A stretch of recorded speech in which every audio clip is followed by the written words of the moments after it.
మంత్రి వివేక్ ఇలాకాలో తాగునీటి కోసం మహిళలు అష్ట కష్టాలు పడుతున్నారు. మంచిర్యాల జిల్లా చెన్నూరులో తాగునీటి కష్టాలు తారస్థాయికి చేరాయి. చెన్నూరులోని కౌటం వీధి కాలనీ మహిళలు మున్సిపాలిటీ కార్యాలయం ముందు ఖాళీ బిందెలతో నిరసన చేపట్టారు. తమ నీటి కష్టాలపై ఎన్నిసార్లు అధికారులకు ఫిర్యాదు చేసినా పట్టించుకోవడం లేదని కాలనీ వాసులు ఆగ్రహం వ్యక్తం చేశారు.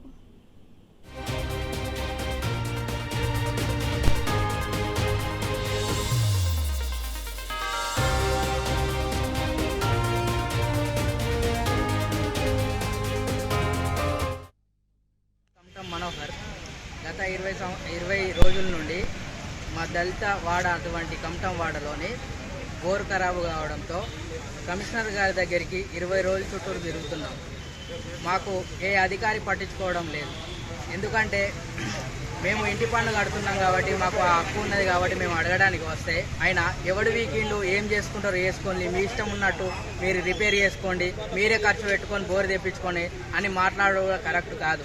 ఇంకొకటి ఏంటంటే మిషన్ భగీరథ నీళ్లు కూడా ఆపివేసిండు. అవి కూడా ఎక్కడికి 3 వాడాలలో అంటే బేతాల వాడ పోయి మా మహిళలు నీళ్లు రావడం జరుగుతుంది.